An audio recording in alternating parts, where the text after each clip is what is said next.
You stand on the shore of the ocean watching the tide come in. You sense the call of the sea beckoning to take you in further. You step forward little by little, not knowing what to expect, but expecting more. You keep going as the ocean calls you to enter into deeper waters.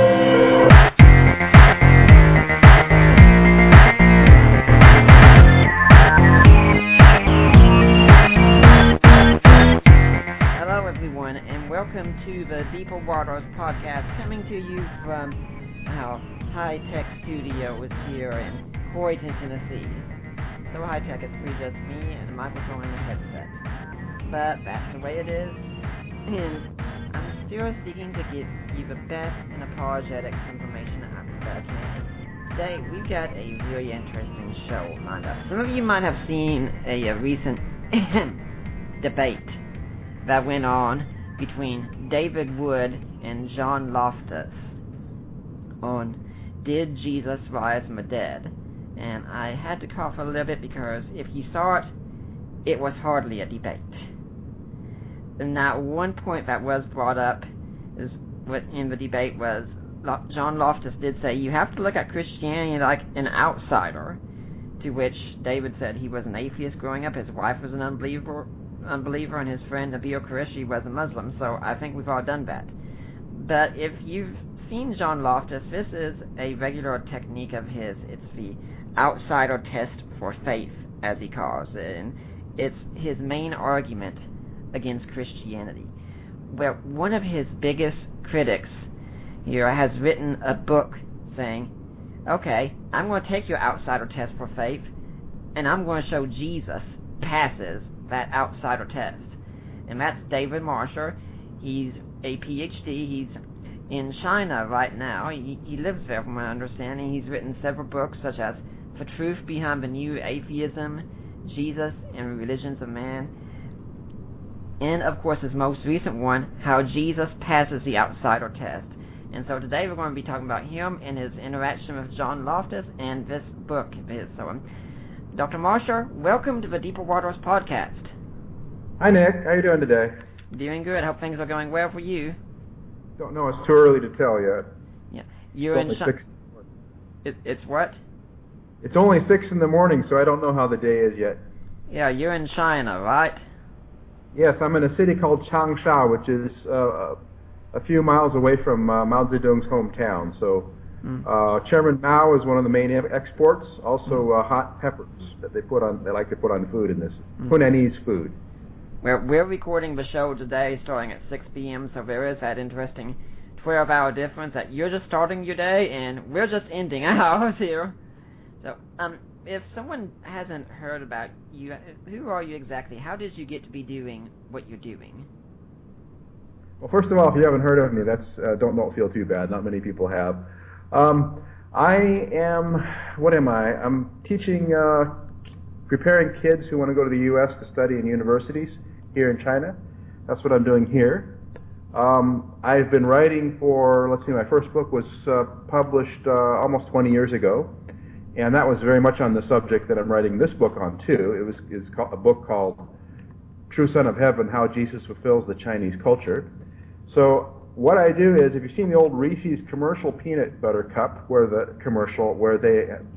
guy with the chocolate and the girl with the peanut butter, or the other way around, collide into each other, and one of them says, "Hey, you've got peanut butter in my chocolate." The other one says, "Hey, you've got chocolate in my peanut butter."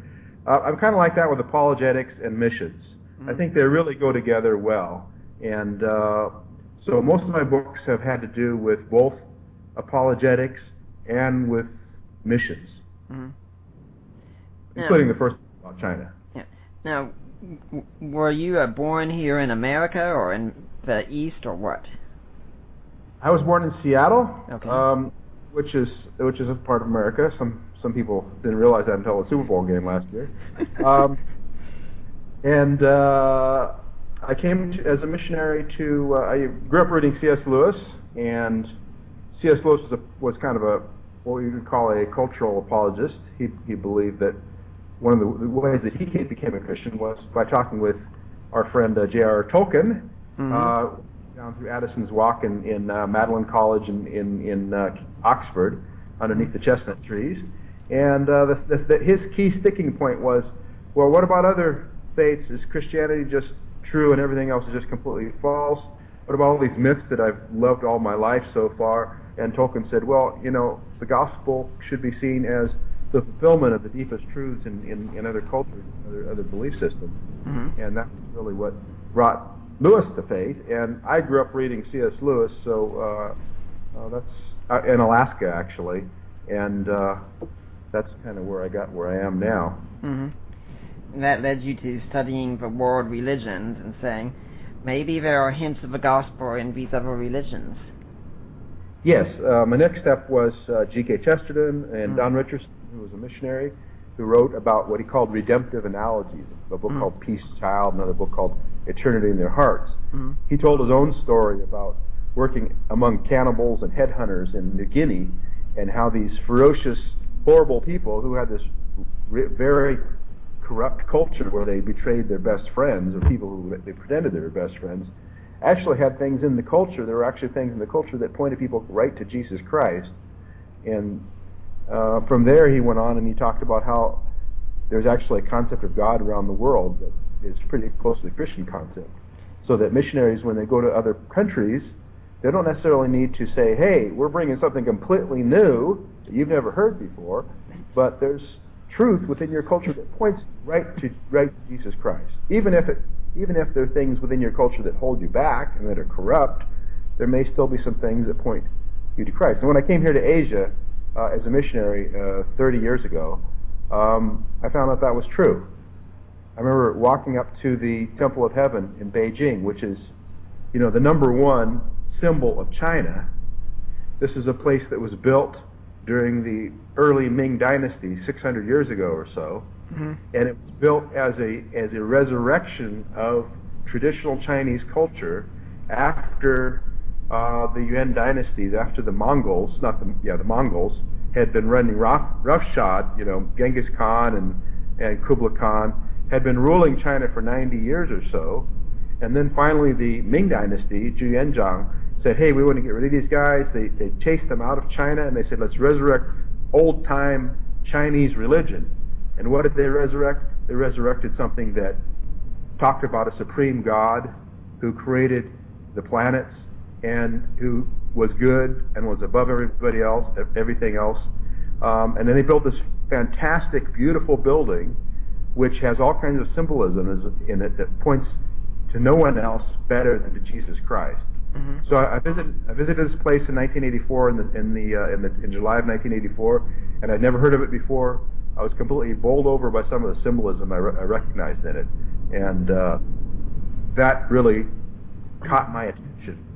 And actually, while I was there, I won't explain all the symbolism right now, but it seemed as if, and I'm not a charismatic or anything, but it seemed as if God was saying something to me like, do you think I just came here to China with the Western missionaries? No, I've been here all along. I made China. So, talking about outsider tests, I mean, this is insider stuff. Now, when you were talking about that tribe, that they betrayed one another, I was thinking, you can correct me if I'm wrong on this, isn't this a tribe that when they were being told the gospel story and they got to the part about Judas, they started cheering because that would seem to them as something good and honorable to do? Yeah, exactly, because Judas was the hero because he'd stuck with Jesus for 3 years and then pretended to be his friend, and in the very end he betrayed him with a kiss, and in that culture, betrayal like that was considered to be real manhood. I mean, this real studly, manly, macho thing to do was to hang around with this guy for 3 years and then betray him with a kiss. They thought, man, this guy's a real Yadi. He's really one of us, and he's the best of us. He's a real hero. We're going to begin to some of these things now. But first off, I'd like to say about this book. Honestly, when I was reading this book, after a while I was saying, this could be the mere Christianity of our times. Folks, it is that good. It's filled with good, solid information, and there is a whole lot of humor in it. I found myself laughing at a number of places because Dr. Marshall's writing is just so hysterical. Like his critique of Hector Avalos, that was golden. Oh yeah, Hector and I we have a little thing going. Now, I don't know if he hates me or he likes me. I really don't know. Now, when it comes to John Loftus, a lot of people may not have heard of him. Who exactly is John Loftus? Well, you don't really need to hear of John Loftus that much. He's not important. John Loftus is an atheist in Indiana. Wears a cowboy hat, and he likes to put together. He's got a blog called what is it called? Deconstructing Christianity. Debunking Christianity. I always get that wrong. Yeah. Where every day he posts 2 or 3 articles attacking Christianity from a variety of angles. Sometimes he has his friends post articles. He also puts together books with a group of atheists who are his friends, and they sometimes Richard Carrier, another atheist you don't really need to hear of if you don't want to. Who you've debated before.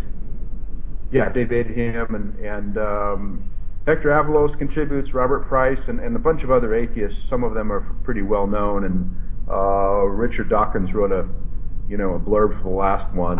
Mm-hmm. But they're actually, in some ways, I think they're more interesting than a lot of other new atheist books, because one thing that Loftus does that is right is he does know something about evangelical Christianity, which is his usual target, and he has read a lot, and his friends tend to read more than some of the other new atheists that are out there. I mean, I've read books by, some famous Grayling, A.C. Grayling, and different famous philosophers who attack Christianity, and they don't really know what they're talking about at all. Right. Peter Boghossian very famously, writes a whole book premised on the idea that we're just in love with this idea of blind faith. Mm-hmm. He doesn't know what he's talking about either. No. So the one good thing about Loftus, number one, his books are better than his blog. His blogs are just a series of, one-sided and empty attacks. But his books tend to have a little more meat to them, and they bring together a lot of different skeptics. Now, he goes on about this thing called the outsider test for faith. Now, many of us have heard this idea that, well, if you were born in India, you'd be a Hindu, and if you were born in Saudi Arabia, you'd be a Muslim. But the outsider test for faith is a little bit deeper than that, isn't it? That's a part of it, and it's an old argument. I mean, it goes back really to the Epicureans, even before the time of Christ. It's basically the idea that Loftus is a person who's popularized it in recently, and a lot of skeptics pick him up on that. He's probably most famous for his use of the outsider test for faith, and he named it the outsider test for faith. It's basically the insight that Christianity, or if we're raised in a particular religion, we should step outside of our own culture because we're too influenced by our culture, and we should try to look at things a little bit more objectively. And if our faith passes a more objective examination from outside of, in China they have an expression called Zhuojing Guantian, which means sitting in a well and looking at the sky. We're all like that to a certain extent because we've been influenced by our culture, and maybe the reason that we're Christians is just because our father and mother were Christians, and we got it from our parents, and we got it from our ancestors, right. And because our culture predisposes us to believe in a certain way. So let's try to be a little more objective and step outside of our culture and examine it from an outside perspective. And if it passes, it passes. If it fails, and Loftus thinks it fails, then we should try something else. And naturally, no Christian should really have too much of a problem with this as it is. I mean, when I'm talking to people who are outside the Christian faith, I always say, hey, if you want to investigate these claims, sure, read the best scholars that you can on both sides of the argument, and then come to a conclusion. And I have no problem with people doing that because I'm convinced if Christianity is true, it's going to pass any test you can throw at it. Yeah, any honest test, yes. Yeah. Now, let's get into the book then, because at the start you kind of do what I refer to as an Alvin Plantinga move, where if someone writes a critique of Christianity, Plantinga will look at their argument and then he'll dissect the weak points, try and make them even stronger to make the argument the best that it can be, and then he'll answer that argument. And you actually say, I'm going to take Loftus' outsider test for faith. I'm going to make it an even stronger test, right? Yes. And of course, that really needs to be done because, first of all, John doesn't know very much about the history or sociology of religion. Mm-hmm. Secondly, he doesn't really, he speaks about an outsider test, but he's never been outside of Western civilization. And of course, thirdly, the biggest weakness of the way Loftus formulates the question is that he, and this is very common among skeptics, he excludes his own belief system from analysis. Mm-hmm. That belief system being secular humanism. And this is probably the main reason why people like to define the word religion. There's different ways of defining the word religion. Peter Berger said that, there's two basic ways of defining the word religion, according to its content or according to its function. And atheists tend these days to define religion according to its content as belief in the supernatural or belief in God or something like that. Mm-hmm. One of the main reasons you do that is because they want to exclude their own religion from consideration, which is usually secular humanism of some form. Mm-hmm. So Loftus does the same thing. One of his purposes, he automatically excludes his own position as being more objective, so therefore it doesn't need to be analyzed, it doesn't need to be compared, it doesn't need to be looked at from an outsider perspective. But in fact, of course, the secular humanism grew up in a particular culture at a particular time, influenced by particular streams of culture, and is also subjective. It also needs to be looked at from an outsider perspective. And therefore, one of the things that needs to be done before we analyze any religion is to level the playing field a little bit. Mm-hmm. Yeah, the way of my thinking is that really the concept of something secular is really quite recent in human history because pretty much in the past everything was tied into religion somehow. Yeah, Paul Kurtz, who's kind of one of the founders of modern secular humanism, he said that secular humanism basically has four assumptions. The first one is that there is no God. Secondly, that this life is it. We die and then we're done for. The third assumption is that nevertheless we should care about ourselves. And fourthly, nevertheless we should care about other people. Mm-hmm. So that's the basic framework of secular humanism. Mm-hmm. Now, let's look at how you go through the outsider test for faith here and show how Jesus passes it. The first point I think you wanted to establish is that at the very start of Christianity, everyone was an outsider. Yeah. Christianity began with one person, and there's nothing in the abstract. There's no particular reason why it should have conquered the world. So why did Christianity become the world's largest religion, if you want to put it that way, which I don't like to put it that way, but why did it become the leading provider of belief or belief content in the world? Maybe there's some reasons for that. Maybe those reasons have to do with logic and reason as well, and evidence as well as and what we're searching for, truths that human beings are naturally searching for, as well as just some fortuitous accident or something like that. Yeah, sure. Yeah, you've interviewed on your blog before J.P. Holding, who wrote about the impossible faith, and this first step reminds me of that impossible faith, that Christianity should have really died out from the very get-go because it was such a religion that if you were writing a book in the first century and giving an example of how not to make a religion, Christianity would be the prime example. Well, a common way to do this sort of religious entrepreneurship thing is to gather a bunch of wives together and then, get out your sword or scimitar and start conquering. Tell your confederates that you're going to conquer the tribes around you, and everybody's going to get the booty in both senses along the way. You can gather pretty good, get together a pretty good religion that way. Jesus, of course, set the example, a very different kind of example, not of gathering worldly goods or anything like that. And the real problem with Christianity in the early days was it was a Jewish religion. Mm-hmm. And the Jewish people, the Jewish religion was discriminated against in the ancient Roman Empire. It wasn't thought of as the thing to do to become a Jew. And in fact, there were so many barriers against people becoming Jews as converts that even though there was a great interest in a supreme God who could replace this rude Goldbergian kind of polytheism that had grown up in the Greek world, the Greek philosophers were very interested in the idea of God, but they couldn't become Jews because there were too many barriers between Judaism and the Greek culture. So it's really quite amazing in the abstract that a Jewish sect would become very, very popular throughout the Roman Empire.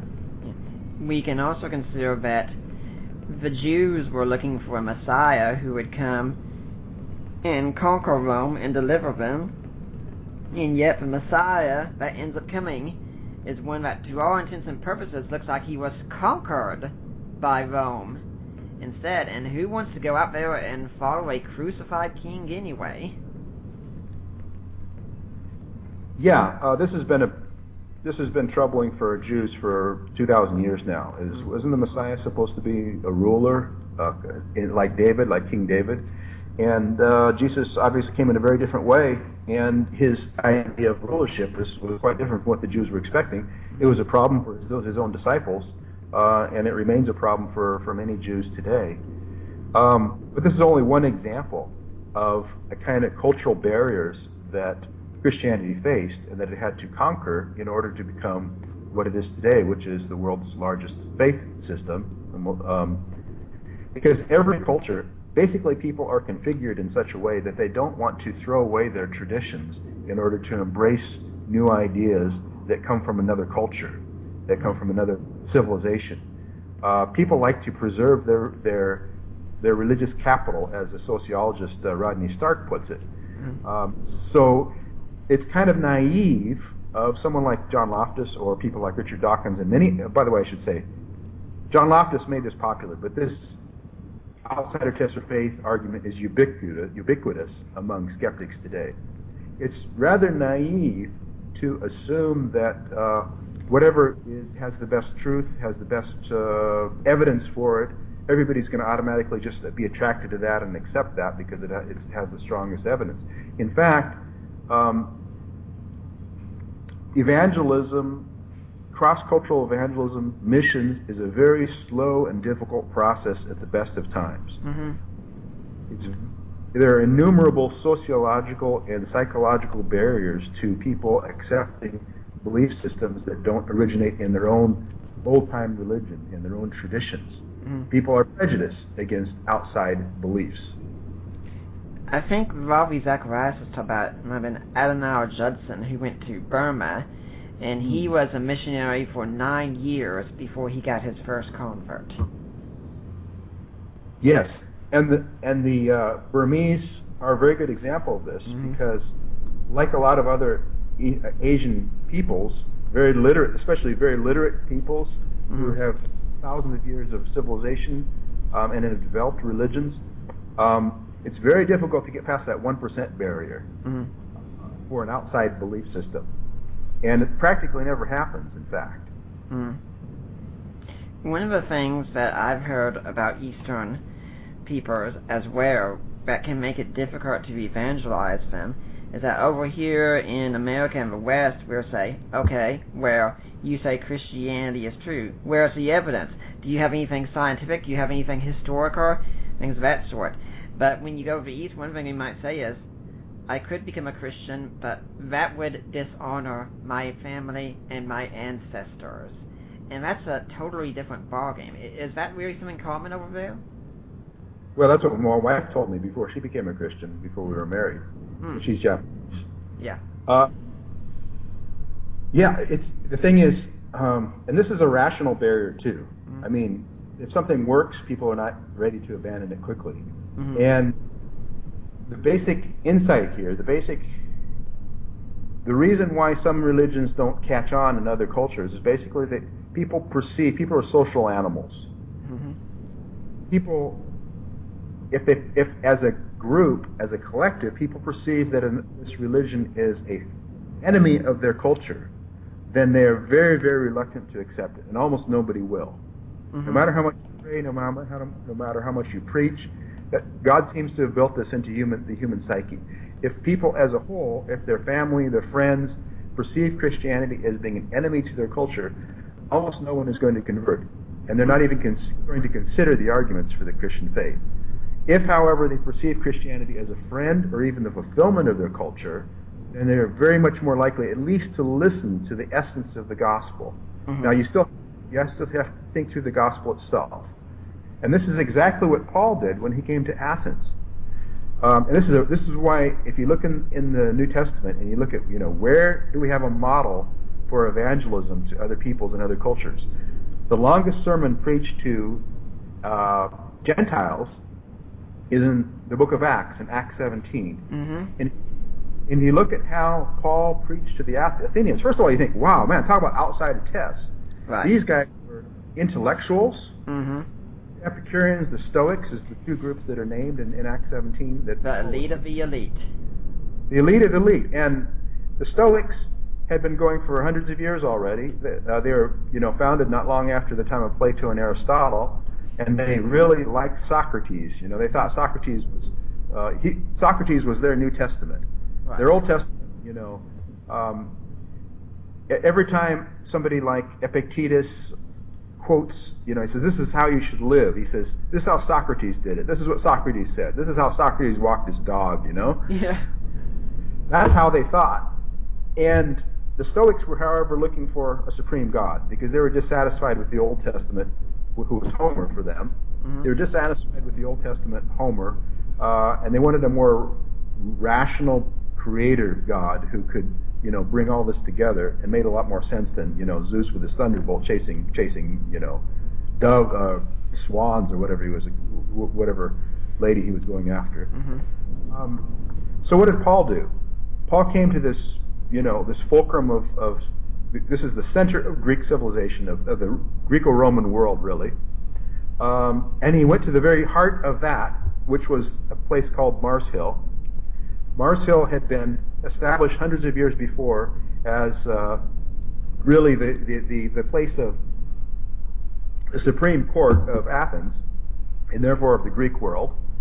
And this is very interesting because, according to Greek legend, one of the people who was tried on Mars Hill was the son of Agamemnon.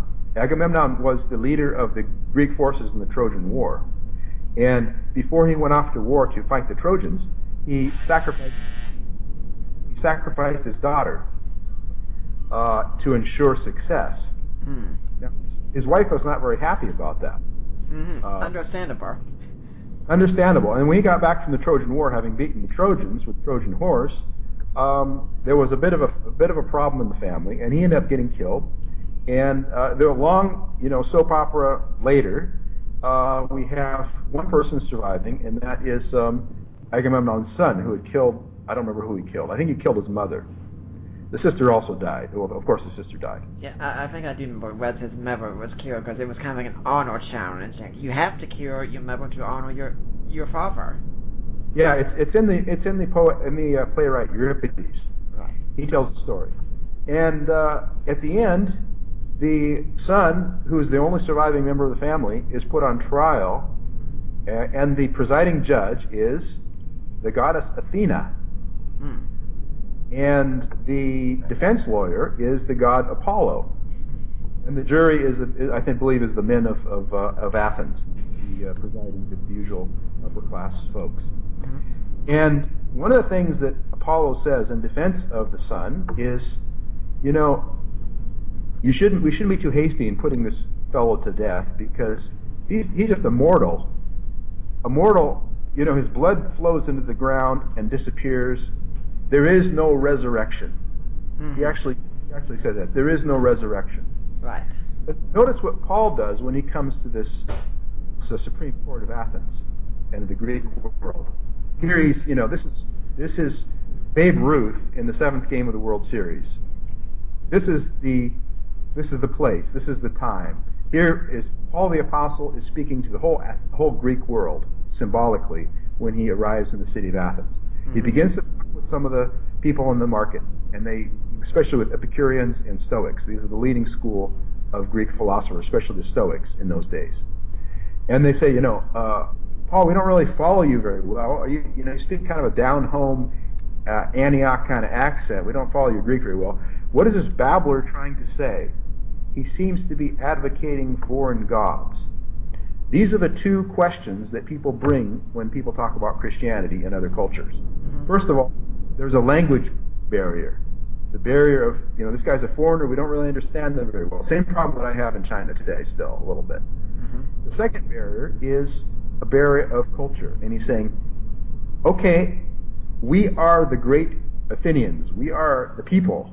We are the people who look down on barbarians because we know that our culture is where everything started. This is where science started. This is where philosophy started. This is where the great playwrights wrote. Yeah. This is where the tribute came from other cities in the Greek world because we were the ones who had the best ships and we're the best. We defeated the Persian army right over there, in the water. That's where we won the Battle of Salamis hundreds of years before. This is the place where everything happens. And Paul comes to this place. First of all, he's got an accent, maybe, apparently. And secondly, he's advocating foreign gods. Now, what is that? Foreign god. Okay, Athens has some foreign gods, but why do they need another one?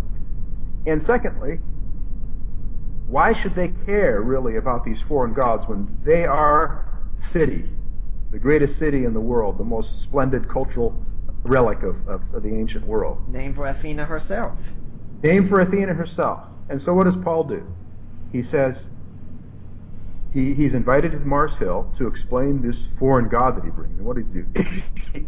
He begins with Greek philosophy. He says, as some of your own poets have said, in him we live and move and have our being. We also are his offspring. So he's quoting from Greek philosophers, including Aratus, who is a Stoic. And he says, as I was wandering around your town, I noticed this altar to the unknown God. Who is this unknown God? I'm going to tell you about that unknown God that you worship without knowing who he is. And then he quotes from the Greek philosophers showing that even though they didn't know God, they knew there was a supreme God. They'd begun to grapple with this fact that there's a unifying reality behind all these, gods and goddesses on Mount Olympus. So he's speaking to them through their own culture, and he's showing them that it points them to Christ. And therefore, they no longer say, what is this babbler talking about? He seems to be advocating foreign gods. They're actually listening to him now. And then he comes to his point, and he says, and by the way, this God who made heaven and earth, and who is not created by any hands, and is not worshipped merely in temples, this God proved, he sent someone, he sent his son, and he proved that he was truly his son by raising him from the dead. So first of all, Paul quotes from the Greek philosophers, and he quotes Greek philosophy. That gets him in the door. That shows that he's not just an outside foreigner. But then he says he challenges that culture, and he says, but Jesus Christ rose from the dead. And what is he doing there? He's directly challenging the founding myth of the Areopagus, of Mars Hill. He's saying, Apollo said that after a mortal dies, his blood is going to flow on the ground and be gone, but there's a God greater than Apollo. Wow.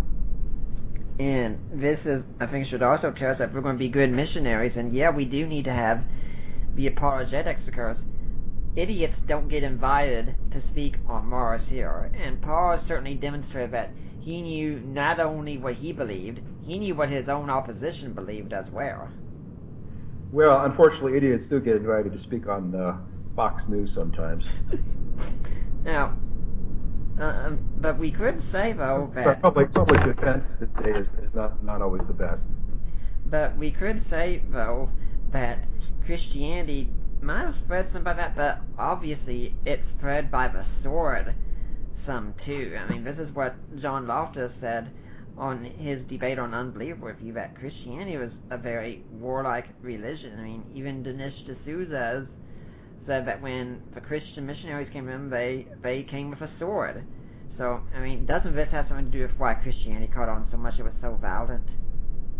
Well, this is the argument that Richard Carrier also makes, and it's a very common reply, saying, yeah, Christianity succeeded because it was violent. Dinesh D'Souza was born in Goa in western India, south of Bombay, and the Goan Inquisition was actually quite violent, and they did torture people into the faith. So it's true that in some cases that actually did happen, but right. Of course, what I did when I was debating Carrier online was when he made this claim in Sense and Sensibility Without God, or Sense and Goodness Without God, right? Sense and Goodness. Yeah, Sense and Goodness Without God. He made the claim that Christianity was spread by the sword. So what I did was I checked. I know that's kind of cheating, but that's what I did. I went through the historical periods in which Christianity spread. I think there were 14 of them altogether in which Christianity spread very successfully. And of those, there were 2 in which Christianity spread by the sword to a certain extent. One of them was medieval Europe, and that really mostly was not by the sword. It was mostly because people had found reason to believe. And then the second period was South America and Central America, when the Spanish arrived. And there you had kind of a Christ paganism, which did actually succeed in converting, to some extent, a lot of people through violence and through force. However, in 12 of those periods, 12 or 14 periods, it simply was not true, and Christianity did not spread by force, but rather because people found reason to believe it was true. So it's historically false. In fact, Rodney Stark would say that what spreads when you use violence is usually not a very pure faith, but it's something that's forced from the top down. Usually not many people actually believe it when that happens. If anybody is interested, we did interview Matthew Flanagan just last week on a book he co-wrote with Paul Copan called Did God Really Command Genocide?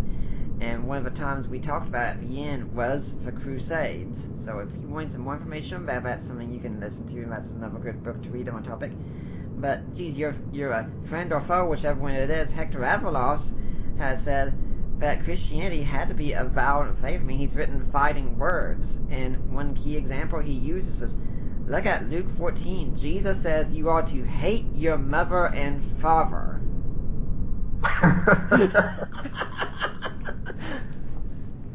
Good Lord. Meanwhile, on planet Earth. Meanwhile on planet Earth, there are 700 verses in the Bible that talk about love, and there are 14 of them in the New Testament, I think, that use the word hate. So I looked through all 14 that have to do with the word hate, and that was the only one that could even possibly, by ignoring the context and by ignoring what it actually says, could possibly be twisted in the form of, Jesus commands hate. Because actually, Hector Avalos' new book is apparently called The Bad Jesus. I haven't read it yet, but apparently he's doing this on a larger scale now. He's claiming that Jesus was actually, this badass kind of person who taught us how to hate others. No, if you look at the context of that quote, Jesus is not telling anybody to hate anybody, and that's obvious. The difference is, in the first century, Jesus was speaking to common peasants in Galilee, and they picked up on the fact that he was being a little bit facetious and that he wasn't being literal. But our Harvard-trained PhDs in modern America don't always pick up on these subtle nuances, apparently. Right. They don't realize that ancient Jews spoke in hyperbole a lot of times and use extreme examples, and the whole idea is that Jesus is saying the kingdom must be put above everything else, that everything else is hated by comparison. Yeah, and, hate your own life, Jesus also says. He doesn't mean he wants all his disciples to go out and kill themselves. That wasn't the next thing to do. It's really sad that Hector Avalos isn't the only one who does this, but so many internet atheists and others like Dan Barker go out and trot this verse out, and they're saying, see, this is the bad family ethics that Jesus is teaching. And I can't but wonder, do you even know how to study the Bible? Yeah, I mean, I deconstructed some of Avalas's books on my blog, and his exegesis is atrocious, to put it mildly.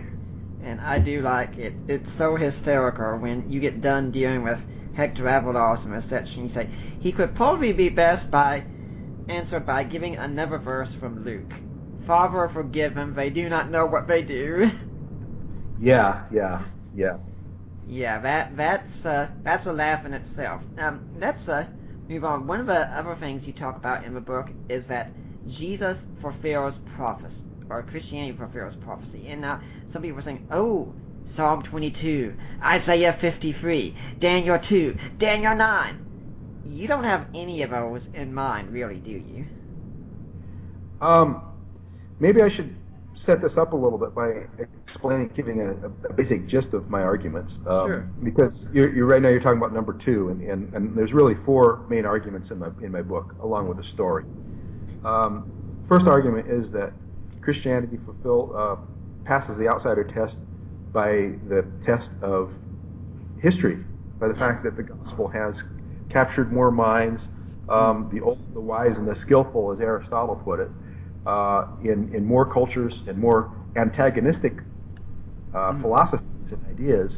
People have been won to Christ through thinking in different directions, from different perspectives, than any other faith, including, of course, secular humanism, Buddhism, Marxism, and any other religion. The second argument is the one you're talking about right now, and that is the idea that Christianity is, the gospel was forecast, going back to Abraham, God told Abraham that I will bless, when they went to, maybe I should set the scene a little bit here.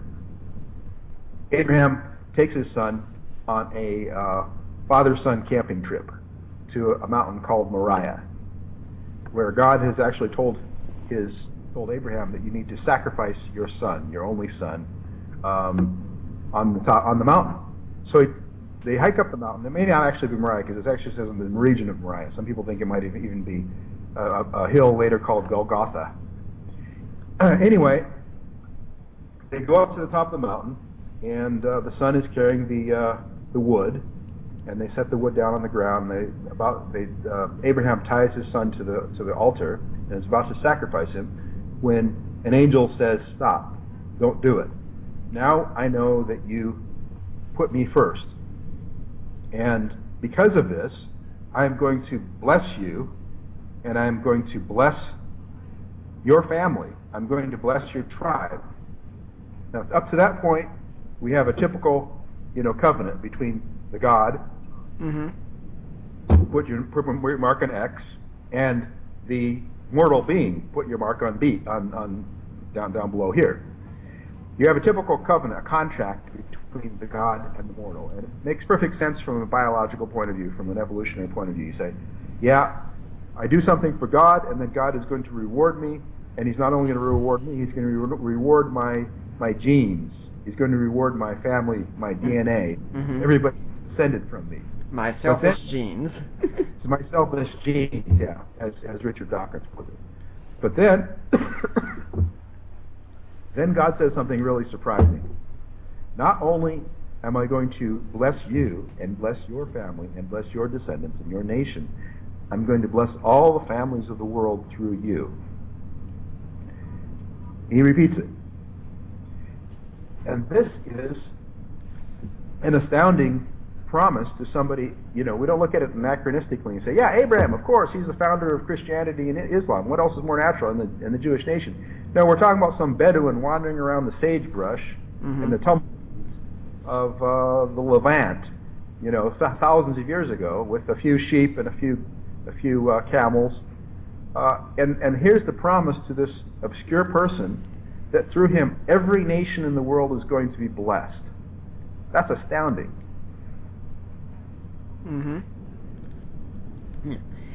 And that is the very prophecy that you're getting at the start. It's nothing specific about Jesus saying every nation in the world will be blessed, but that's why the claim right there, has every nation in the world been blessed by Christianity? Yeah, and that is the question. And even if you begin with before Christianity, even if you say the seed of Abraham is the Jewish people, I would say that, yes, every nation has been blessed by the Jewish people. Mm-hmm. Even if you look at a roll call of Nobel Prize winners, something like 30% of Nobel Prize winners in different fields, in chemistry, physics, are Jewish. Mm-hmm. So I'd say, yes, God has blessed the world through Abraham's seed empirically. It's not a religious question or something that we believe on so-called blind faith. It's something we know because we can look at the effect of the Jewish people on the world that they have, aside from scoundrels like Karl Marx and little screwy people like Sigmund Freud. Overall, the Jewish people have brought immeasurable benefits and blessings to the whole human race in a variety of ways, empirically. One way I'm thinking is Thomas Cahill wrote a book several years ago, The Gifts of the Jews, which I'm sure you've probably read it. And one way the Jews did it is the rest of the world really thought of reality in cyclical terms, that things kept repeating over and over. For the Jews, there was a past, you came from somewhere, and there was a future, you were going somewhere. And this is a revolutionary concept, and the Jews gave it to us. Well, it was revolutionary, but I wouldn't say that they were unique in that. There were other peoples who had a linear view of history. So I would say Cahill was wrong about that. But there was a lot of good insights in that book otherwise. One thing, although compared to the Greco-Roman world and probably the Chinese world, yeah, they were secular. Mm-hmm. But one of the things that Donald Treadgold, who was a professor of mine at the University of Washington, he was the head of the history department there. He wrote a book called Freedom of History, and he pointed out, and this is something that is very contradictory to a lot of what a lot of people think about the Old Testament. He said that in the ancient Middle East, the Jewish people were the only people who had the institutions, who lacked the institutions of tyranny. They were the only people who had the basic institutions in their culture of a free people. Mm-hmm. And of course, that comes from the prophets. It comes from, when Nathan the prophet is rebuking Saul, and he's saying, when he's rebuking David, and he says, you are the man. He's telling the king, the guy who can have his head knocked off, he's telling the king, God is angry at you because you have abused your power to oppress a weak common citizen. And that's a revolutionary moment in history. Mm-hmm. And we could also add in that one of the more famous things we have in the Jews, which no doubt came through Christianity also, is our moral categories. Even here in the West, in America, our morality is highly shaped by what's found in the Judeo-Christian ethic. Yeah, of course, Jesus was the greatest and last of the prophets. Uh-huh. Excuse me, let me get some water.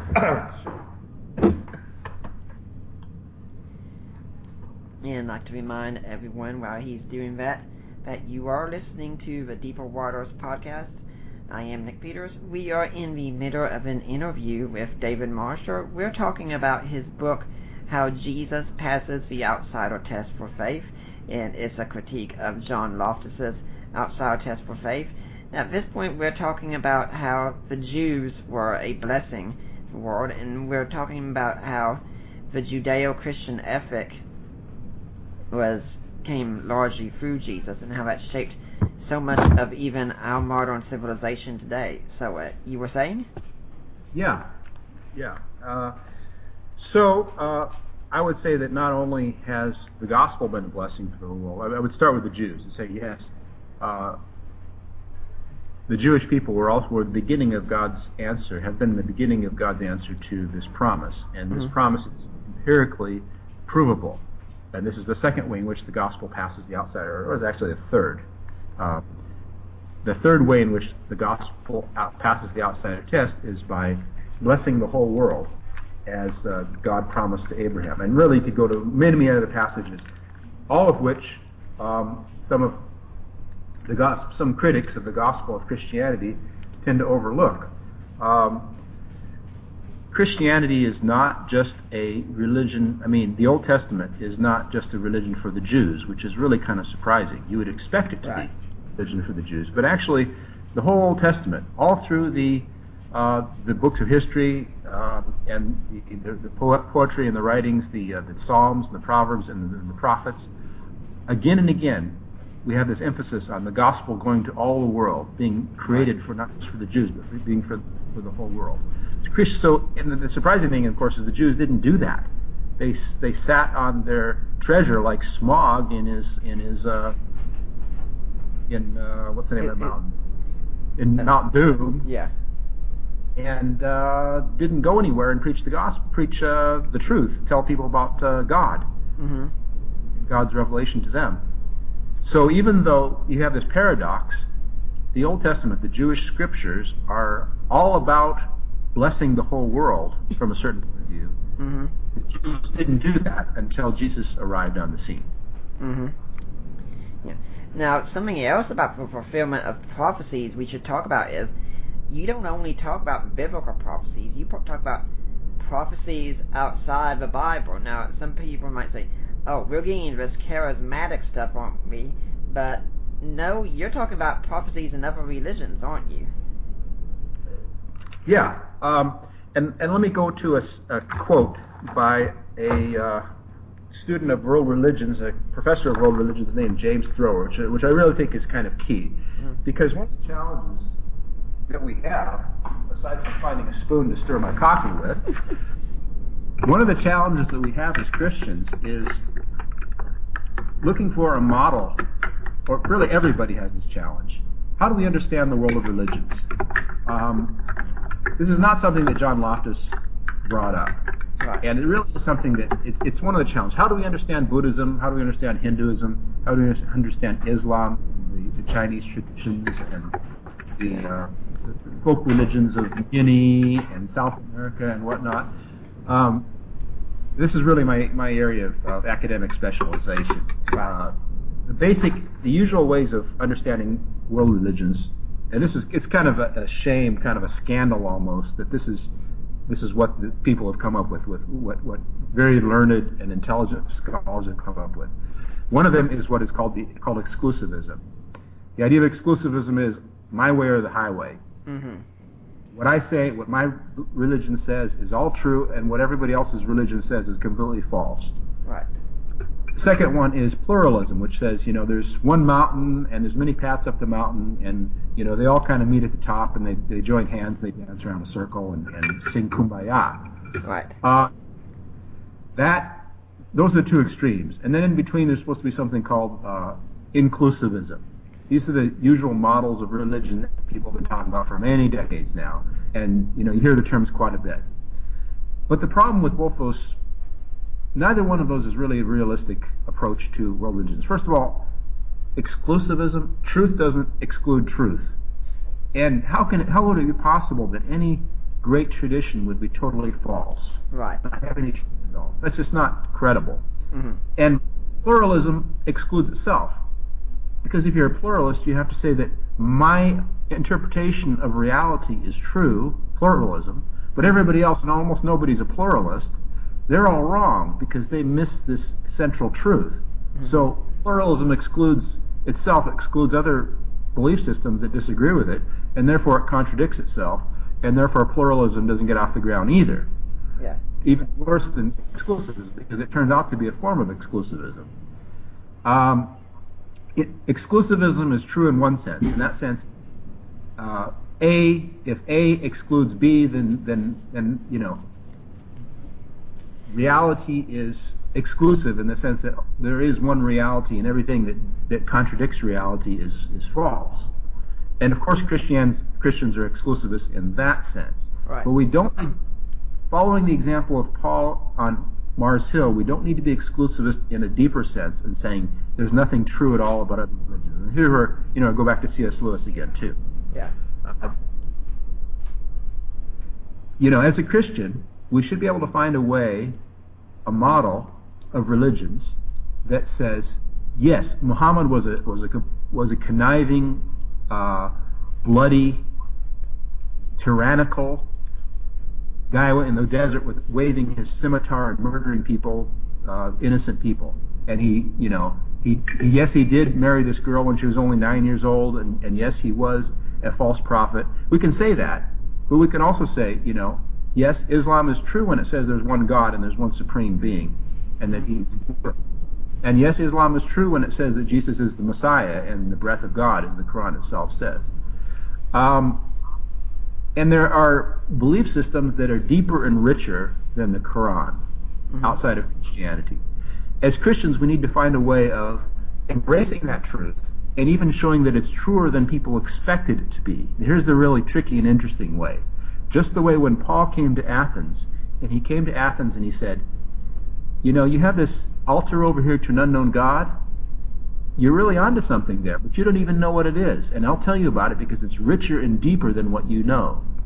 And your great philosophers are beginning to talk about this God in Him we live, in whom we live and breathe and have our being. They're onto something there.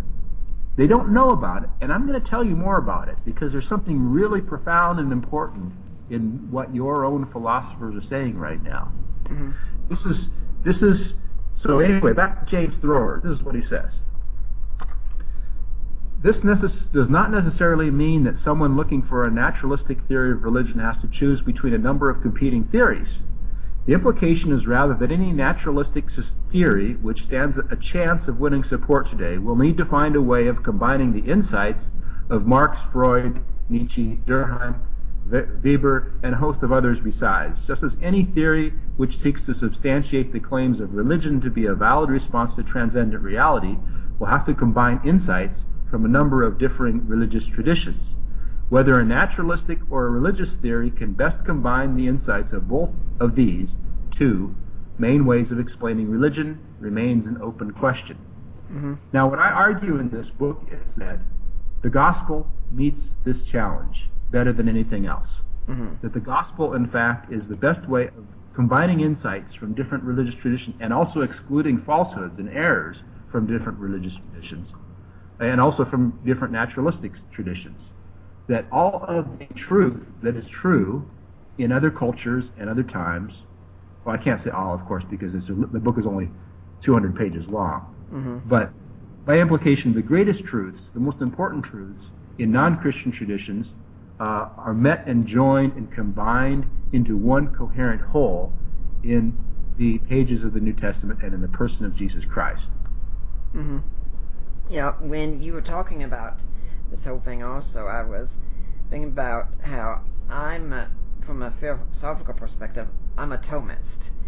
And we have a whole tradition, it's called the Aristotelian Thomist tradition. And that the Jesuits used to say, when we go back to Paul, talking about Paul confirming the Greek philosophers, they used to say, the Greek philosophers are gifts to the church. And what Aquinas did was he took Aristotle and said, he's got some things wrong, but there is a lot of good stuff here. Let's tweak it, let's work with it, and let's see what we can do. And he ended up using one of the greatest defenses of Christianity that there has ever been. It's still around to this day. Yeah, and of course one of the things that we don't like in Aristotle and that Christianity finally got rid of, beginning already in the Middle Ages, was Aristotle's idea that slaves are of less value than real human beings. And Aristotle, I'm not. I've read some of Aristotle, but not all of it, and Plato, of course, and Socrates. There was one of the great church fathers, one of the founders of the Alexandrian school, was Clement of Alexandria, and he also went back to one of the great Greek playwrights. I think it was Euripides again.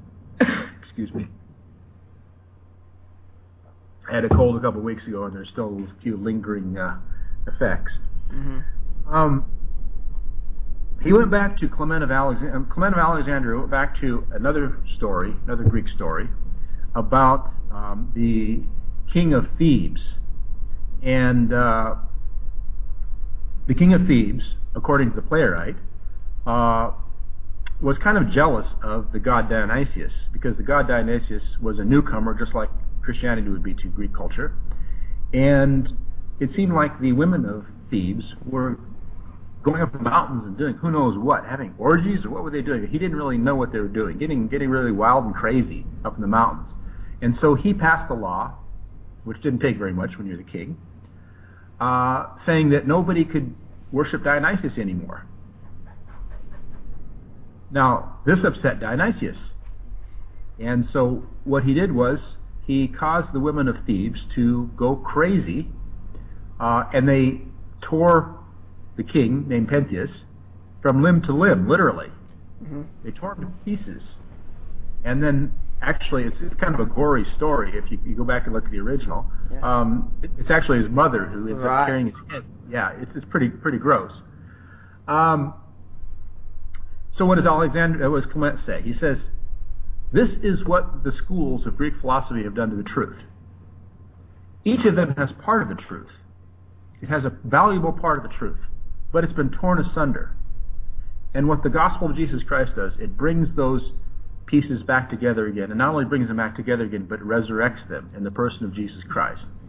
So Jesus is the fullness of which each of these different schools and tribes and philosophies is a part. Mm. And I think that should be our approach to the great traditions of man, and even to our competitors in the market of religions today. These schools have a part of the truth. Part of what they say is not true, and we need to point that out, because my philosophy of religion is what I call a fulfillment school, and part of that is not just to say everything's good and hunky-dory in the world, because that would be just blind. Right. There's also what I call dialectic aspect to our approach to world religions. As I said, there's truth here. There's also falsehood, but there's also a fulfillment of truth, where it becomes more true than it was before in its fulfillment in Jesus Christ. Mm-hmm. Every school is partly right and partly wrong, but that truth is often not only brought together and consolidated in the person of Jesus Christ, it's also made truer. The latent seeds of truth they sprout and they grow and they blossom in the gospel. And that is a powerful, and I give many examples of this in the book, this is a powerful piece of evidence for the gospel. Because an argument, a theory, part of its power, its force, lies in explanatory value. So my argument is that the gospel has great explanatory value and predictive value. And often it comes even to a supernatural sort of thing, where you say, wow. Right now I'm editing a book by a missionary to Japan who's been there for several decades. And he's writing a book about Chinese culture, Chinese-Japanese characters, and how some of them seem to have latent images of the gospel in them. It's really quite amazing when you get into the details.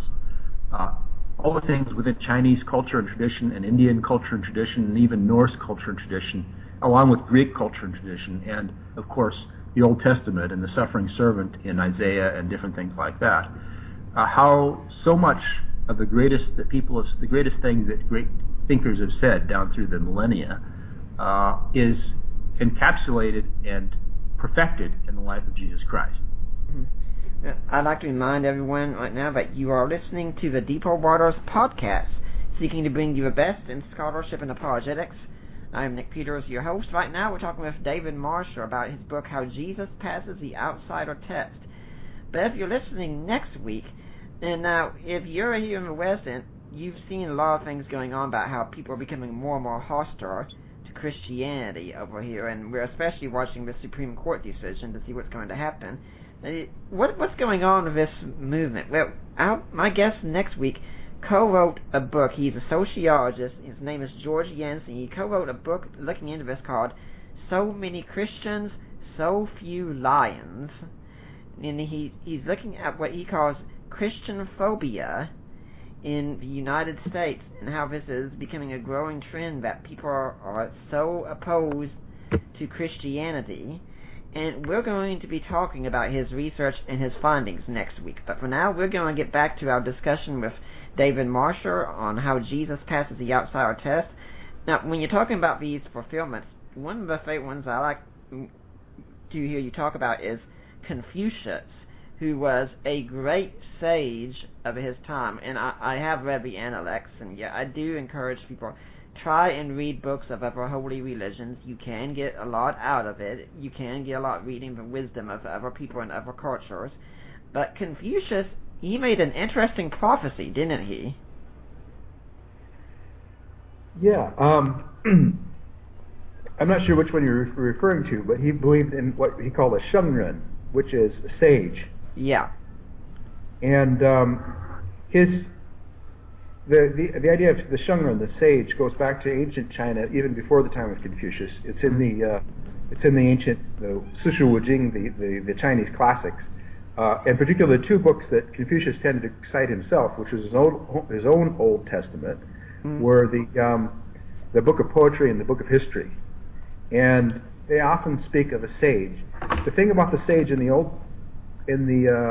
it's kind of like the Jewish thing with the Messiah. They believed that the sage was kind of a king ruler sort of person. Right.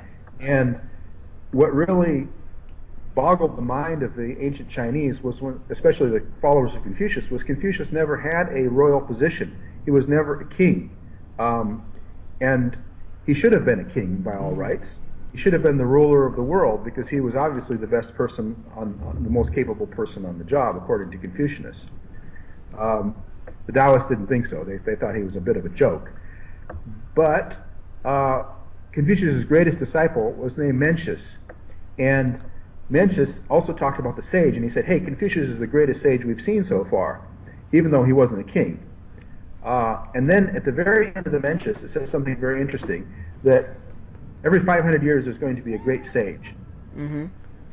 And which looks forward 500 years from Confucius to a great sage who would appear, which would be about 0 AD, actually. Mm-hmm. And there's one scholar who actually counts the time from Confucius's, I don't know if it's from his death, until when Jesus begins his ministry, and says it's actually exactly 500 years from that time.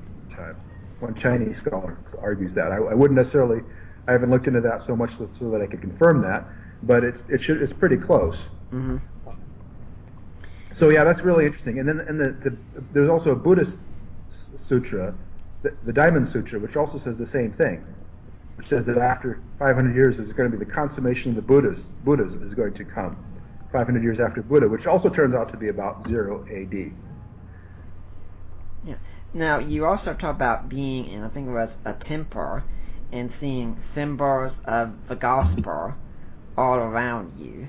What were you talking about? Yeah, I mentioned that earlier. That was the Temple of Heaven in Beijing.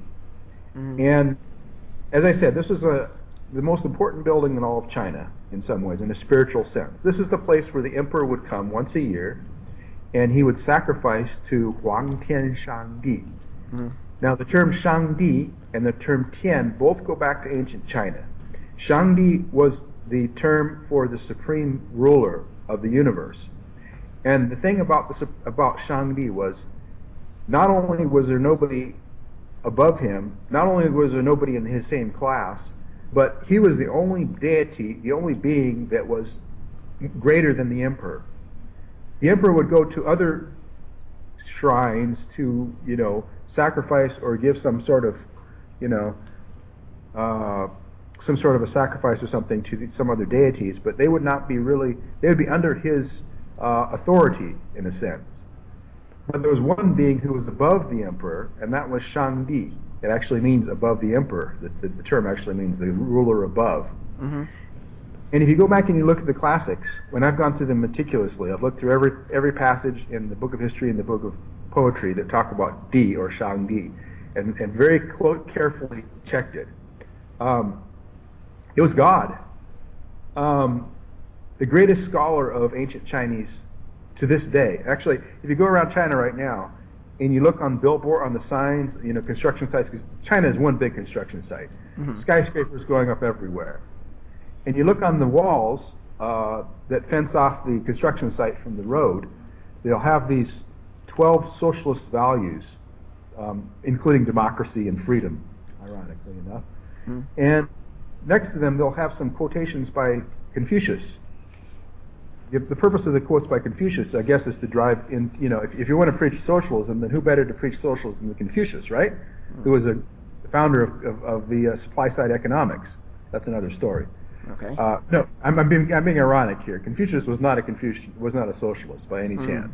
Okay. Anyway, you have these quotes by Confucius all over China now, everywhere. It's the main propaganda. It's the main propaganda campaign over the last year or so in China. And underneath this quote by Confucius in Chinese, there's a translation into English by a person by the name of James Legge. James Legge, to this day, 150 years later, he's considered, and he is, the greatest translator of the Chinese classics ever. He knew Chinese better than almost any Chinese. Not to say better than any foreigner, almost better than any Chinese. And he translated the ancient Chinese classics meticulously. Now, he was originally, I believe, a Presbyterian minister, a missionary. I preached in his church where they founded in Hong Kong. James Legge translated the ancient Chinese classics for 30 or 40 years, working on them every day. Get up very early in the morning, go to bed at night, pretty late, I believe, too. Meticulously work on the ancient Chinese classics. He was a very fair and capable scholar, and he concluded that Shangdi is, I believe, to the Chinese exactly what God was to our fathers. His judgment is sound and correct. So Shangdi that they worshipped in, and maybe we could argue about that. There's some details that some people would dispute about that.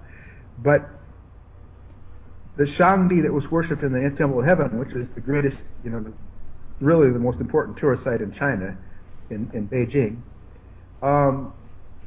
the emperor would come once a year and sacrifice to this supreme god. And another word for him was Tian, which is the word that Confucius used for the supreme god, because the terms had changed a little bit over time. So his full name was Huang Tian Shangdi, the august ruler above, heavenly ruler above. And the emperor would come once a year and sacrifice to the supreme god, and he would pray for all the people, and he would sacrifice certain animals.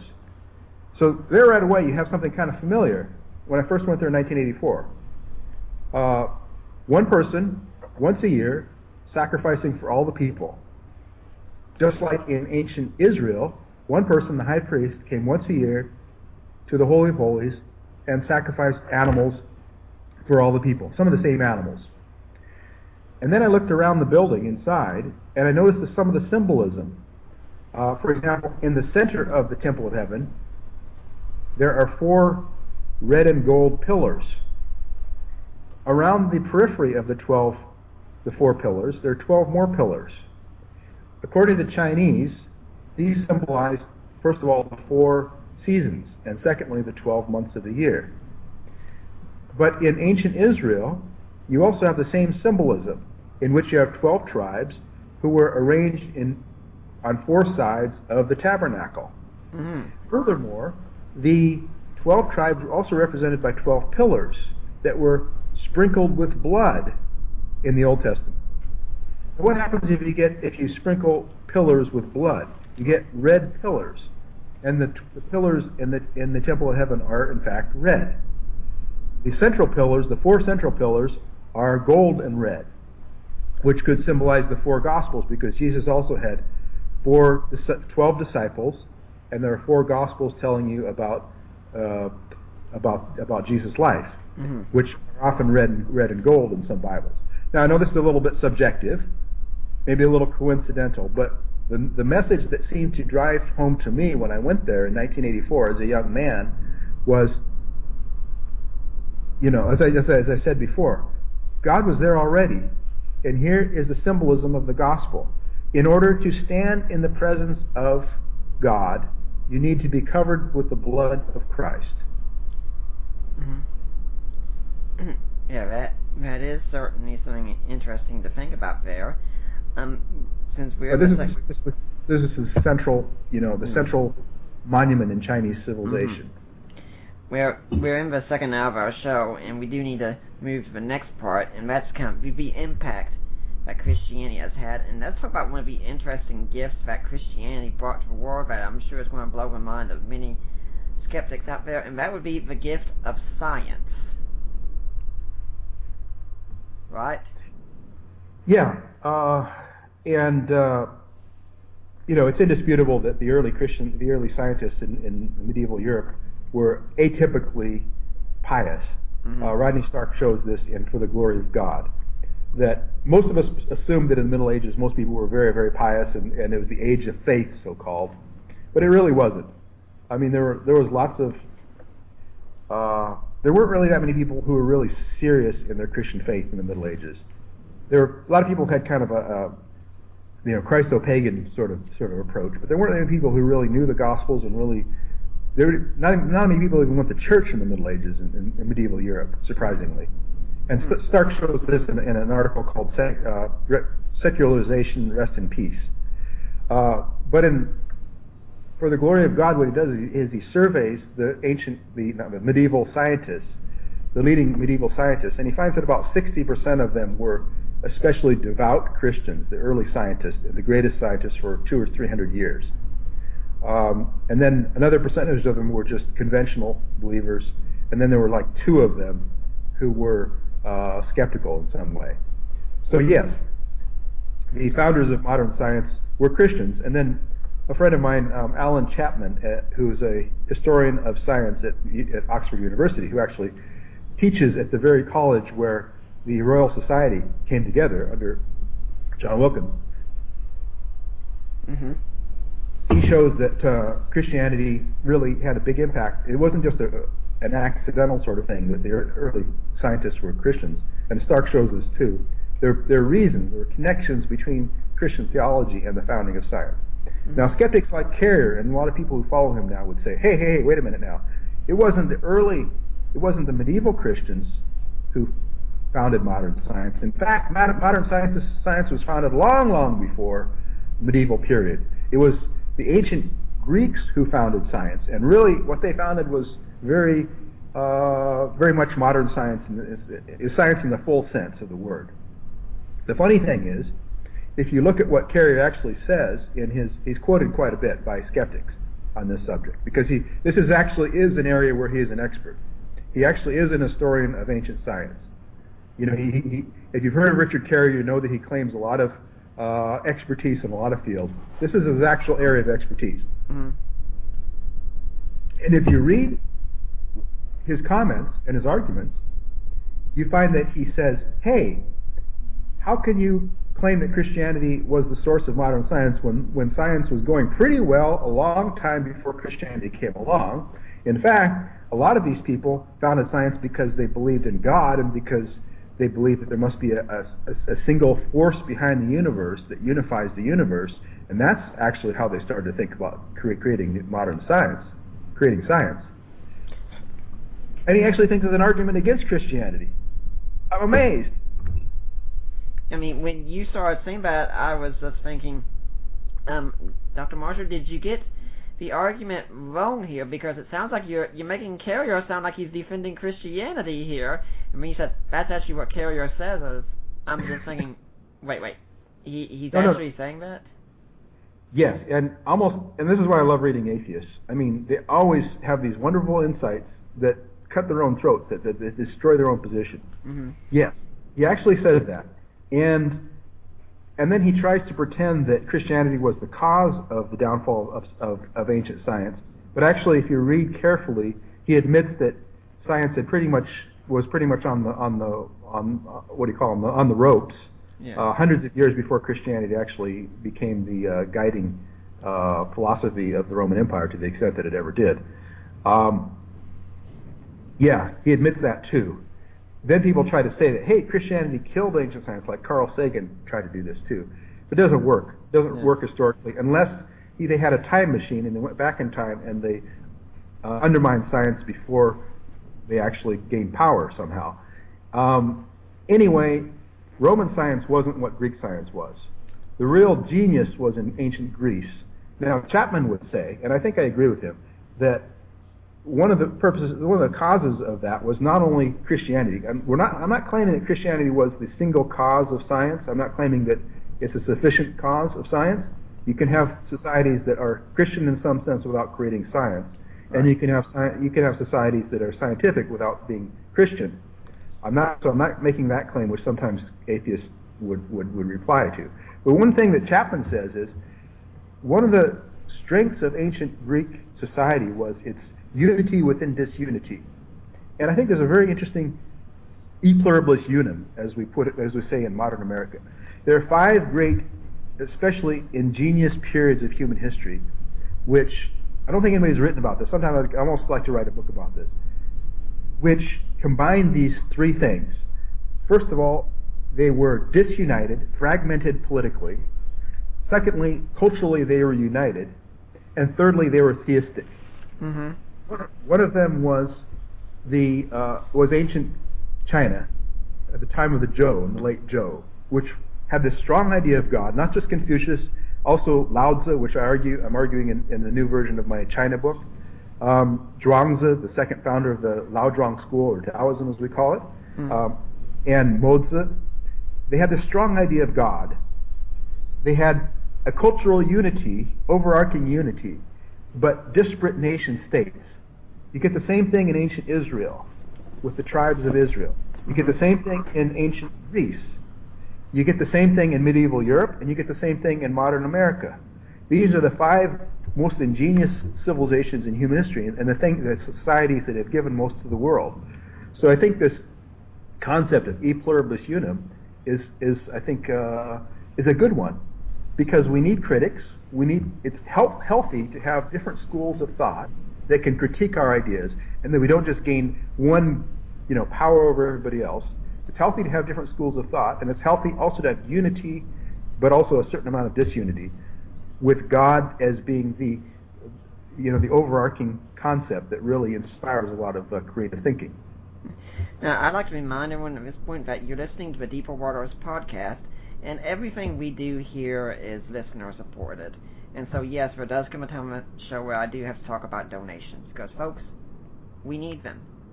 And, I mean, if you like the show, if you like the content, if you like the guests that I'm getting on here, I don't get paid a penny to get my guests on here, and I don't pay them anything. Come on, they come of their own free time to provide the service for you.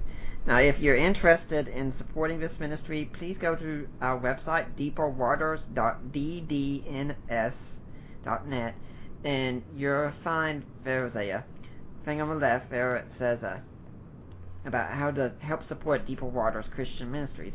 You click that link, and it takes you to Risen Jesus Ministries. You've gone to the right place. Mike and Debbie Lacona are my father and mother-in-law, and you make a donation there through them. It's tax deductible, and you then email me or you email Debbie and say, hey, I made a donation. I want to go to Nick Peters. I want to go to Deeper Waters.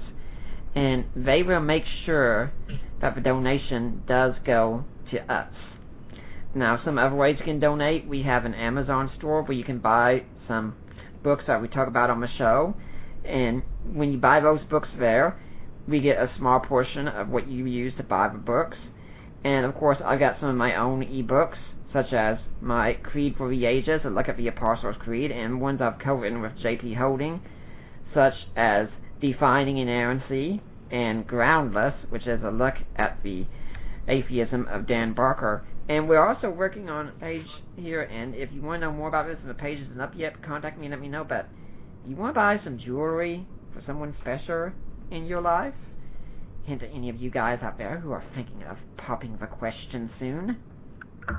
And I have a friend who works with Premier Jewelry, and she's working with us. If you buy jewelry through her, 25% of what you buy will go to support Deeper Waters. So you want to go and buy that engagement ring for that lady and have a very special wedding coming up, why not do it through Deeper Waters, and that way you can make a donation. Now, Dr. Marshall, do you have a ministry or cause you'd like people to donate or support?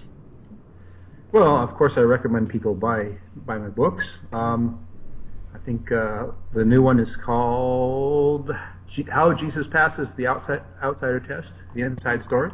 Yep. And Jesus and the Religions of Man is kind of the most, gives kind of some of the background ideas to how Christianity relates to other religions.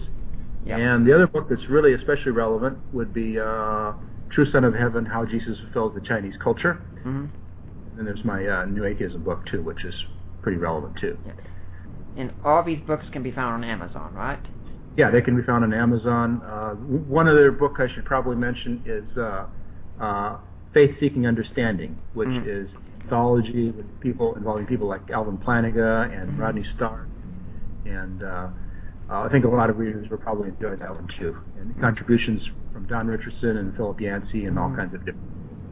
Now, when you were talking about the rise of science here, I've heard, I think it's in a book called Jesus in Beijing, that the Chinese government did some looking into why their culture didn't grow scientifically the way the West did, what made the West so different, and they concluded Christianity. Is that right? Well, I not only read the book, I actually reviewed it for Christianity Today. I can't confirm that particular anecdote, although it's certainly, if you're talking about the general question, why did science not get going in China? What was the answer again? It was Christianity. Oh, that Christianity caused the... Yeah, I would certainly agree with that conclusion. Mm-hmm. The person who's usually quoted when it comes to Chinese science is Joseph Needham, who was, I believe, a Marxist himself. Mm-hmm. And he makes that point, and a lot of people quote him on that. Again, this is kind of a combination of factors. I think one of the reasons was because the original belief in God was very strong in ancient China, but from the Song dynasty on, the rise of Neo-Confucianism kind of watered that down and turned it into kind of a pantheistic concept of God, which is what people sometimes still believe is the Chinese belief now. And even though the Song dynasty itself was very inventive and creative, they had a lot of inventions. So one thing was kind of watered down concept of God. The other thing was maybe too much political unity. When, for example, the Admiral Zheng He, who was a Muslim, took this vast fleet of ships to Africa, a very famous event in the early Ming Dynasty. This is before Christopher Columbus by several decades. But his ships were vastly larger than Columbus's ships. And they went all the way from China to Sri Lanka. They fought a war in Sri Lanka. And they went through Africa, and they brought back a giraffe, maybe a couple giraffes and other animals, all the way back to China. And the giraffe was considered to be a Kili, a jinin, which is kind of a mystical animal which symbolized good luck for the emperor, for the empire. So they thought this is a symbol of the Ming Dynasty's potential and future success. Great. So here we have these great ocean-going ships, huge ships, all the way to Africa. And this is also one of the things that the Chinese government today prides itself on, is its investment in Africa. What happened? Why didn't China conquer the world? Why didn't China go to the Americas and discover the Americas? And why was it discovered by these little ships? Christopher Columbus had 3 little ships from was it Portugal? Little enclave on the Iberian Peninsula that had apparently no significance. One of the reasons I think was because China was a top-down society. After a few years, the ships came back to China, and the emperor said, "Hey, I don't think we need this anymore. We're going to stop this program." The program was stopped because it was a top-down, official program. Once it was stopped, and once the emperor said, "Hey, we don't need to deal with the rest of the world anymore. We're enough on our own," the Chinese civilization wasn't able to do it because nobody else had the freedom to just do what they wanted to do. But Europe was disunited. It had lots of city-states. And so you have this tiny little kingdom of Portugal developing seagoing technology, sailing around the Cape of Good Hope, sailing down the African coast, because Europe was disunited and it was competing with the Muslim civilization. It was actually turned out to be a positive thing, not a negative thing. Mm-hmm. That's the other big reason why I think Chinese science did not develop from very auspicious potential. Yeah. So I'd say, yeah. One thing is it lost its solid found belief in a creator God, a God who was behind the universe. And the other thing was its political unity at times. They didn't really have enough disunity to begin creating. Yeah. The other important aspect we have to talk about what Christianity did is the transformation it brings to the cultures that it comes to. Now, one of my favorite parts in the book here, because of the humor that you have in here, is you talk about the sex market in Thailand, and about how the Japanese and Westerners, they really didn't complain too much when the sex market showed up, because, in your words, and why not? Whatever feeble instinct we might have towards universal compassion, the male instinct for getting laid, our selfish genes on the prowl, is visceral. Okay, I really, really laughed at that one. Said, "Oh, Allie," when I was reading that, "Allie, you have to hear what Dr. Marshall said here. This is hysterical." But yeah, they unfortunately over in Thailand, young girls are kidnapped and sold into sex slavery regularly, or they were. Well, I was there earlier this year, and I visited a Youth of the Mission ministry in Pattaya, and what happens even today, and I was really disappointed to see how little progress has been made in this, because it seems to be ingrained in the Thai culture now. The girls come down to Pattaya and other parts of Thailand, of course. It's throughout the country, from poorer parts of Thailand.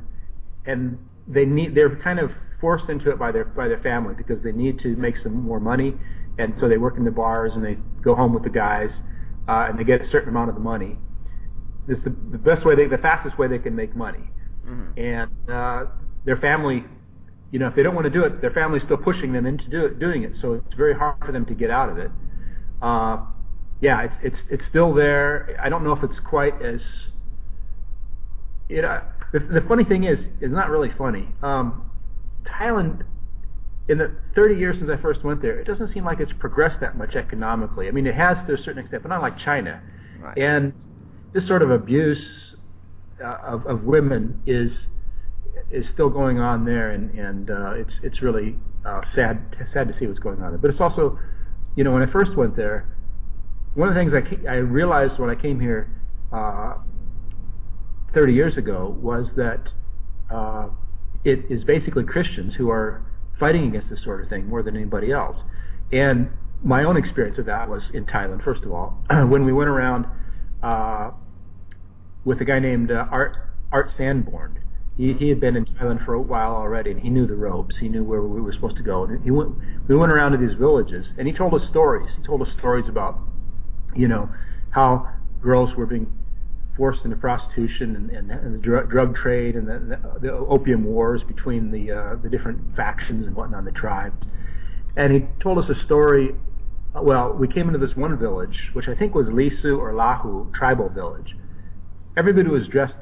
The girls were dressed in these beautiful, colorful outfits. I still have pictures that I took that day when I came into town.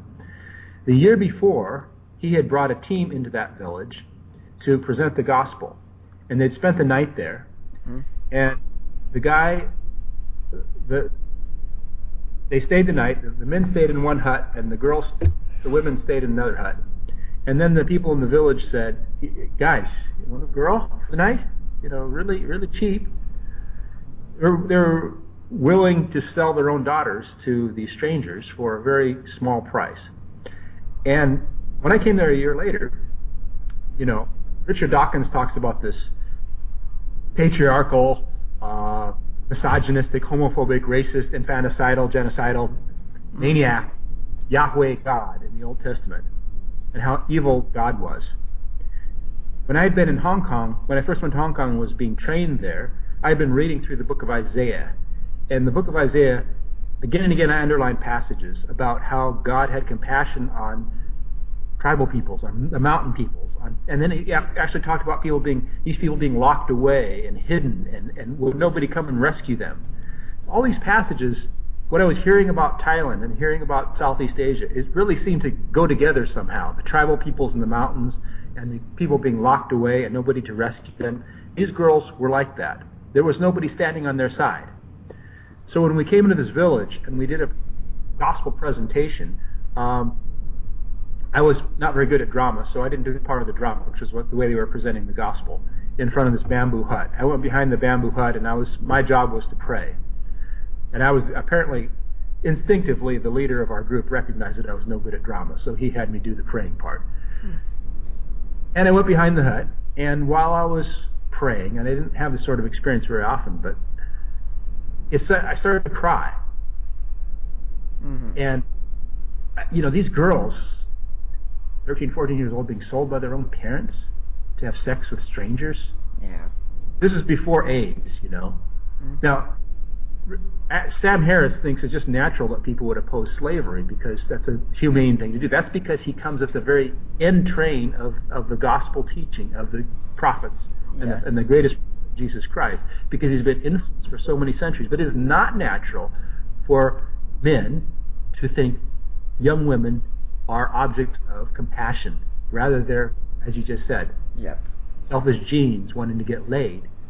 So, and this is the way most people reacted when they saw these girls. Most men seemed to react when they saw these girls. Yeah, all right, this is so cool. So cheap. Mm-hmm. So pretty. Yeah. But God, not me, I didn't have any particular connection with these girls.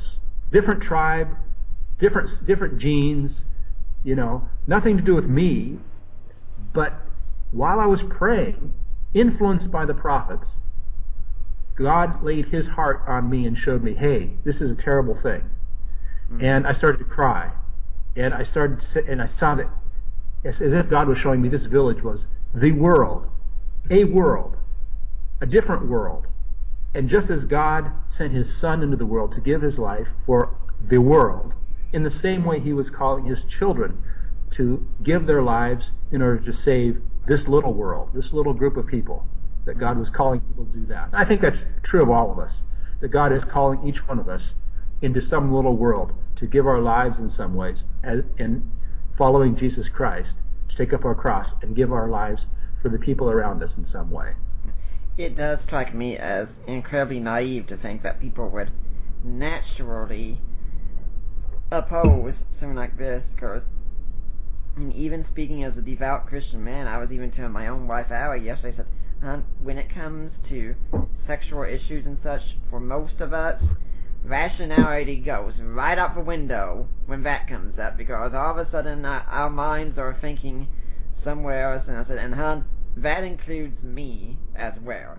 And rationally, I have to train myself to do what is not natural to me in order to be a faithful and a loving husband. And it seems like so many people, like when you atheists and such, look at these kinds of things and think, well, this just makes so much sense. I mean, of course people are going like this. And as I said when I was debating on Unbelievable one time, I said the reason people think this way is because they have a background of Christianity that's been influencing for a long time, so long they don't even know that it's suffused through their entire culture and they're getting their moral systems of it.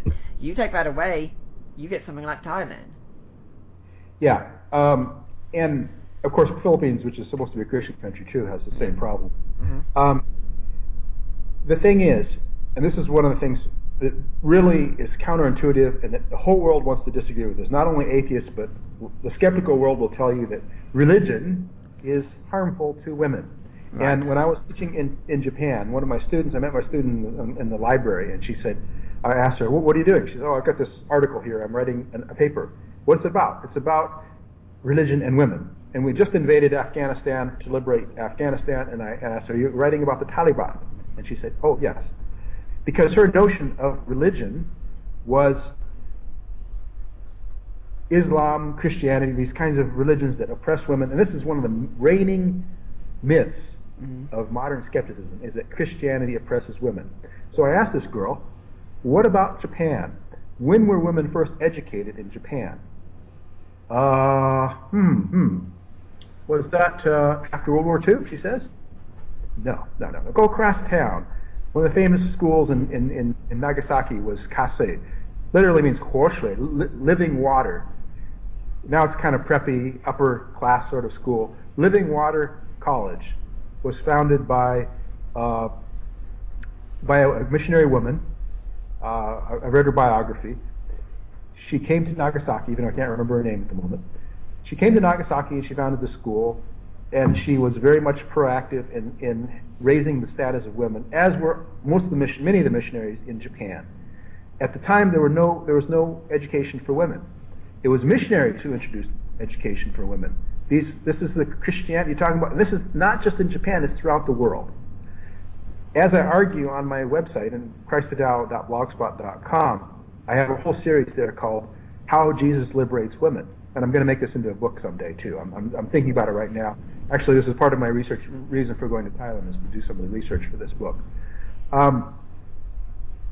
Nothing has transformed the lives and status of women around the world as profoundly, as deeply, as richly as has the life, teachings, and example of Jesus Christ. That's my thesis. Mm-hmm. And there's abundant evidence to back it up. Mm-hmm. So, how do you think the gospel has changed the lives of women, and why has it done so? I mean, what is it about Christianity that says, hey, let's build up women? Well, why is it done so? It's because Jesus did it. Right.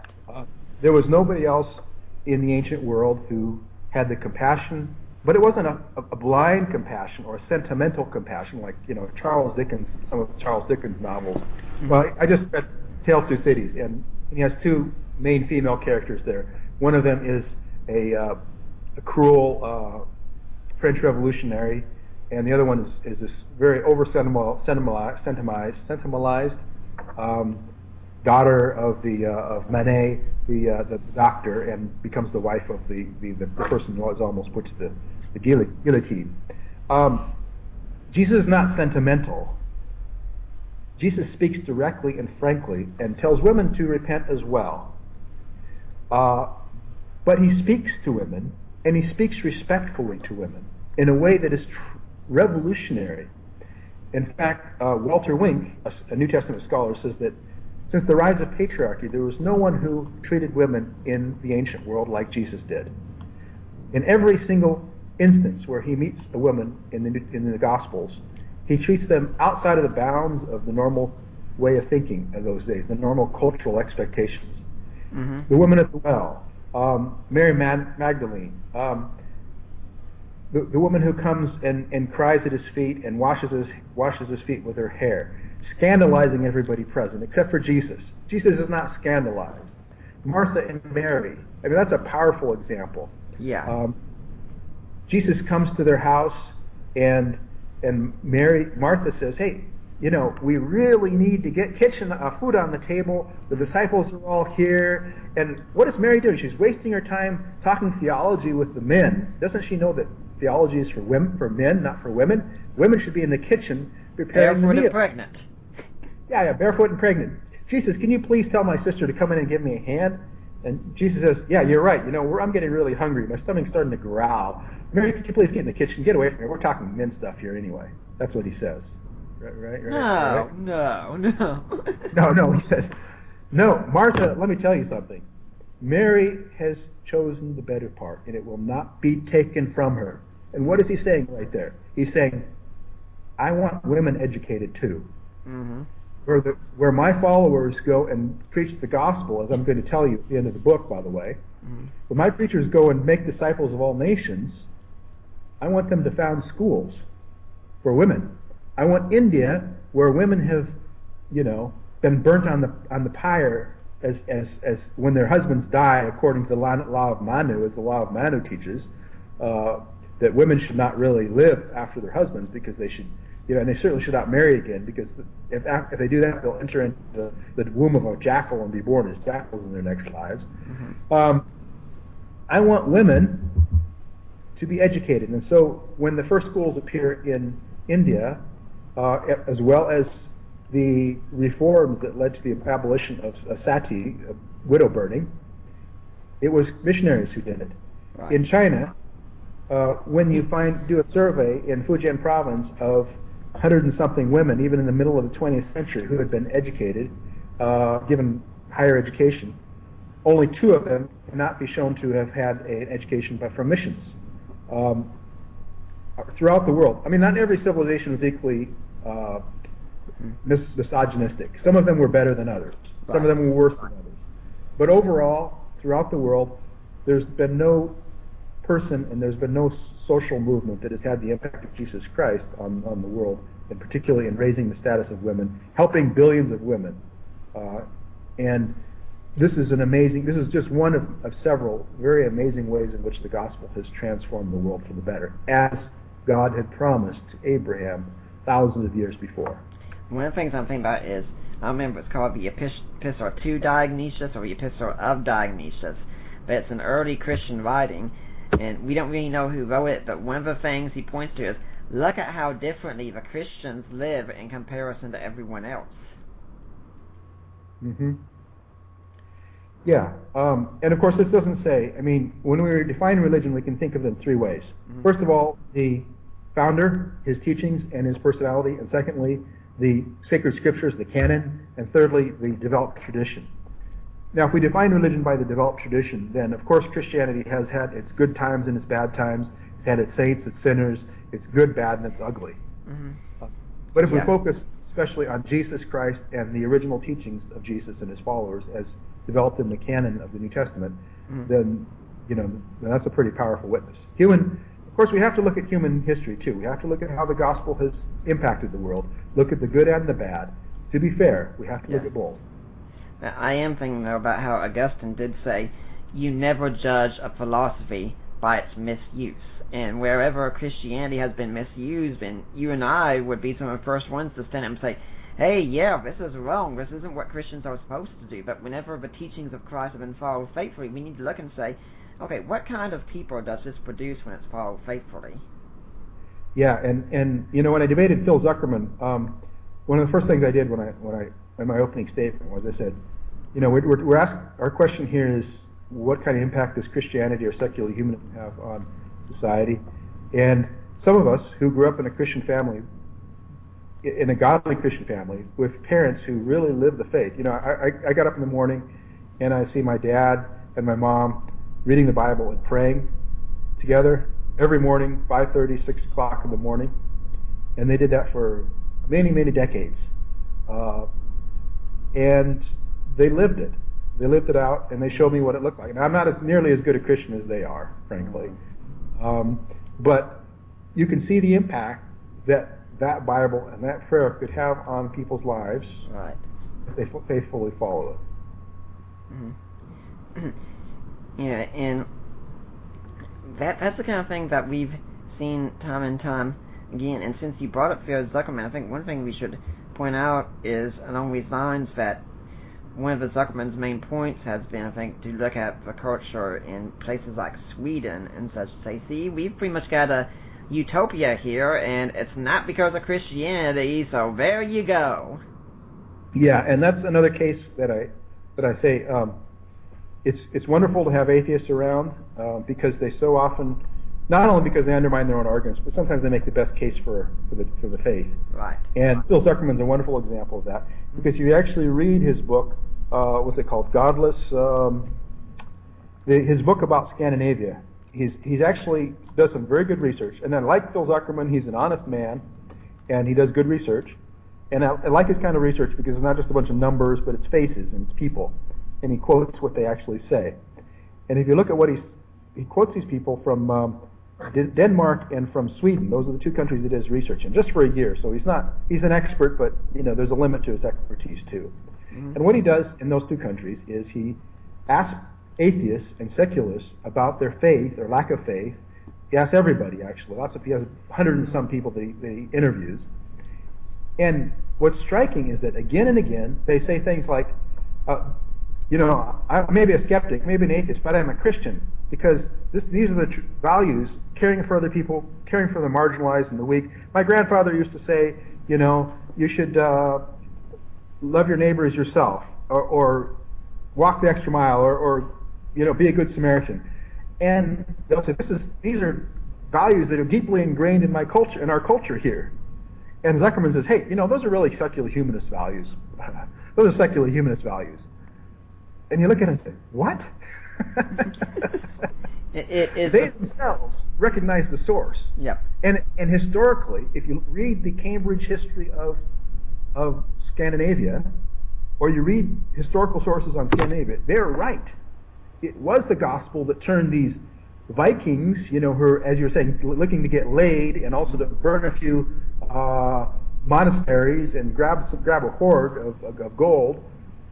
with their dragon prow on their ship. That's probably where the medieval people got the idea that the dragon liked to sit on gold, because the Vikings, they were killing people. They were killing their own slave girls, sacrificing them when their chief died, as an Arab historian points out in the 8th century and 9th century. That's how the Vikings turned into these fellows pedaling their bicycles through Copenhagen to sell flowers on the street. There was a definite progression here. Yes. It didn't come out of nowhere historically. And how in the world, why would atheists think that human culture is formed, by a sudden act of creation ex nihilo, from nothing? Why would they think that there's no source to the values that so-called secular humanist societies propagate? Mm-hmm. There is a source, and the source of the reform in Scandinavia was in fact the gospel of Jesus Christ. Yeah. Is the Zuckerman book, Society Without God, that you're talking about? That's the one. Yeah. We haven't got to see the latest season, but I do know my wife's been watching the Vikings show that comes on. I think it's a History Channel. And every time, I'm usually sitting there watching it, I'm kind of half watching because I'm going through a book or something at the same time, but I am watching and seeing it every single time that something with Christianity is coming up, because I know if they're going to be historically accurate, eventually these guys are going to have to become Christians. Yeah, well, that would be a pretty traumatic event.